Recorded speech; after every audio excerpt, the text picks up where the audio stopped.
Hello everyone, दोस्तों मैं अरुण शर्मा। आप देख रहे हैं द सोच। दोस्तों बड़ी बात करने वाले हैं महाराष्ट्र के सियासी दंगल के बारे में कि महाराष्ट्र में जहां बीजेपी ने ले देकर दोबारा से सरकार का गठन भी कर लिया, मंत्रालय को बांट भी दिया, पर इसी बीचों बीच देखा जाए तो जब तक शिंदे डुगडुगी बजा रहे थे, अब अजित पवार के छगन भुजबल का जिससे देखिए पत्ता कटा है।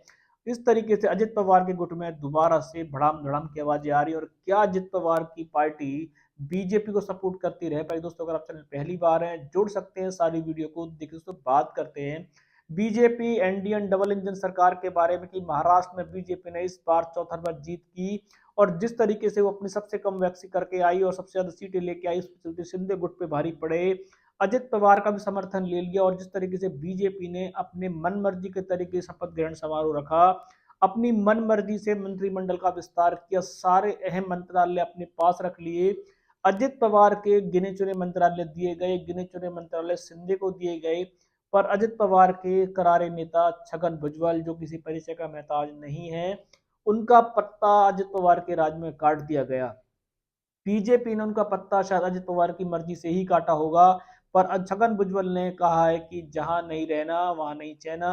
उन्होंने साफ दो टूक अजित पवार को कह दिया है कि उनके बुरे दिन आने वाले हैं। अगर उन्हें समय रहते पद नहीं दिया गया तो अजित पवार की मुश्किलें बढ़ेंगी, और अजित पवार की मुश्किलें बढ़ी तो बीजेपी की मुश्किलें भी बढ़ेंगी।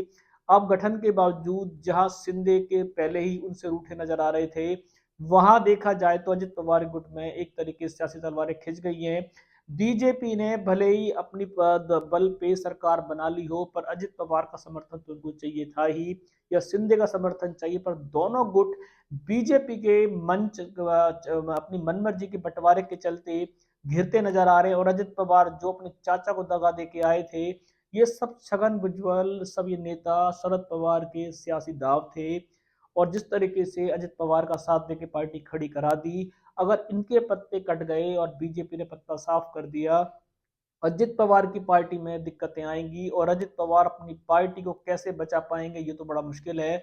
छगन भुजबल छोटे कद के नेता नहीं है, पहले भी वो बड़े बड़े मंत्रालय ले चुके हैं, पर बीजेपी की सरकार में उनको मंत्रालय ना मिलना, छगन भुजबल ने बेचैनी अजित पवार की बढ़ा दी है। और अजित पवार की बेचैनी शिंदे की पड़ेगी, और उससे ज्यादा देवेंद्र फडणवीस की दिक्कतें आ रही कि 5 साल मुखिया कैसे रहेगा, 5 साल रेलगाड़ी के डब्बे कैसे उनका साथ देंगे।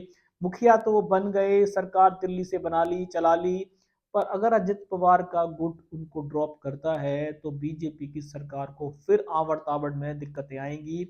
अजित पवार ने ये गलती कैसे कर दी कि जो उन्होंने छगन भुजबल का ही पत्ता काट डाला। छगन भुजबल ने साफ कहा, जहां नहीं मैना वहां नहीं रहना। उनका मन अजित पवार के साथ नहीं है, या तो वो कुछ दिनों के बाद शरद पवार को या अजित पवार को चिता के पार्टी को छोड़ सकते। दोस्तों फिलहाल महाराष्ट्र की राजनीति में सब कुछ सही नहीं है। जहां देवेंद्र फडणवीस ने मुखिया भी लिया, सारे अहम मंत्रालय भी ले लिए, बीजेपी की मनमर्जी भी चली, सिंधे को भी साइड लाइन कर दिया गया। अजित पवार ने बीजेपी के साथ ताल तो ठोकी, पर वो अपने ही गुट को सहमति नहीं कर पाए, और जिस चलते छगन भुजबल ने उनको दो टूक इशारा कर दिया है कि उनका मन अजित पवार के और बीजेपी के साथ नहीं लग रहा है। वो जब चाहे इस पार्टी को, अजित पवार को और बीजेपी को साथ छोड़ सकते हैं। अजित पवार की मुश्किलें बढ़ेंगी तो बीजेपी की मुश्किलें बढ़ेंगी। अब आगे का समाधान का रास्ता कैसे निकलेगा? क्या ये शरद पवार की सियासी दाव है, या अजित पवार अपनी पार्टी को रोकने में फेल होते जा रहे हैं? दोस्तों रुझान पे सटीक विश्लेषण लेके आएंगे। महाराष्ट्र की सरकार शुरू से ही ओलल झुलल में चल रही है, ले दे के सरकार बनी है, इंजन गायब है, डब्बे गायब है, कभी जुड़ जाते हैं कभी आ जाते हैं। क्या ये सरकार 5 साल की स्थायी सरकार है, या इस सरकार में ऐसे ही आओ जाओ की नीति चलती रहेगी? सटीक विश्लेषण लेके आएंगे। अगर आप चैनल पहली बार है, जुड़ सकते हैं हमारी सभी वीडियो को देख। मैं अरुण शर्मा मिलूंगा नई सोच के साथ। अपना ध्यान रखें।